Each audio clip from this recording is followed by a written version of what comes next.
යාළුවනේ දැන් අපි මේ වාහනේ ලීක් එකක් තියෙනවා AC එකේ. අපි ලීක් එක චෙක් කරන්න යන්නේ මේ නයිට්‍රජන් ප්‍රෙෂර් දීලා. දැන් අපි සිලින්ඩරේ දෙනවාද මේ නයිට්‍රජන් ප්‍රෙෂර් අපි ප්‍රෙෂර් එක දීලා තිනවා. මෙතන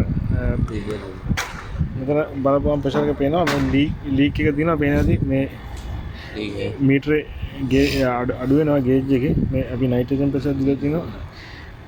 ලීක් චෙක් කරලා තමයි ගෑස් දෙන්නේ. මේකේ ගෑස් දුන්නට සතියක්වත් තියෙන්නේ නැහැ ගෑස් යනවා. ඒකෙන්ද අපි මේ නයිට්‍රජන් ප්‍රෙෂර් දීලා අපි චෙක් කරලා තමයි දැන් ලීක් එක හොයලා රෙඩි කරන්න යන්නේ යාළුවනේ. මේ පේනවාද මේක තමයි කම්ප්‍රෙසර් එක. පොඩි කම්ප්‍රෙසර් එකක් තියෙනවා.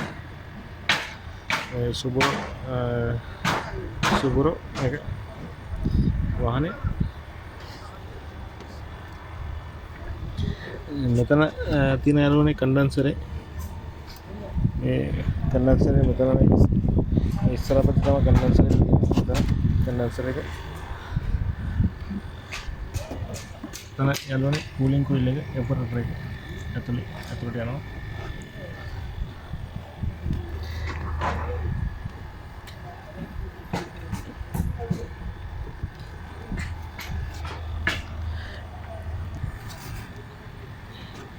මෙතන යාළුවනේ එපරේටර් එක මේ තියෙන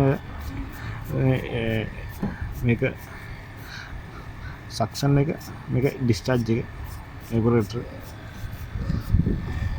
ඒක ඉන්නේ මෙතන කැබි එක ඇතුළේ ඉන්නේ.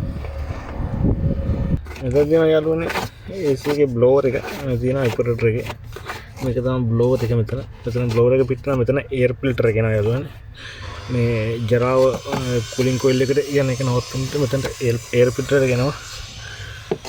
මෙතන ඇතුලේ තමයි මේ තියෙන යාළුවනේ එපරේටර් එක. මේ එපරේටර් එක ගලවනවා නම් මේ ඔක්කොම ගලවන්න වෙනවා.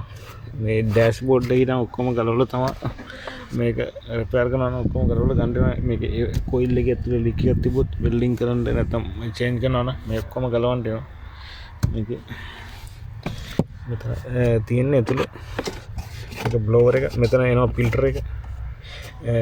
මේ කොයිල් එකට ජරාව යන එක නවත්තන්න මෙතන ඒ ෆිල්ටර් එක එනවා. මේකේ ලීක් එකක් තියෙනවා පේනවාද? 250ට තිබ්බේ දැන් අඩු වෙලා තියෙනවා. සෑහෙන්න. මේක සක්ෂන් එක යාළුවනේ. මේක ඩිස්චාර්ජ් එක.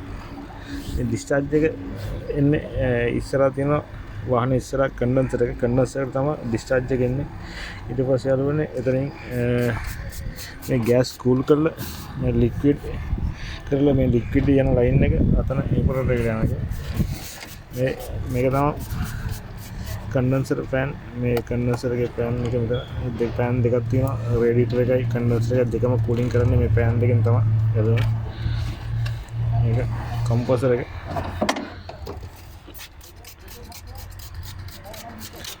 ලීක් චෙක් කරලා රෙඩි කරලා පස්සේ ගෑස් දාන්න ඕනේ. අතන අපි සබන් ගාලා බලමු ලීක් දෙකේ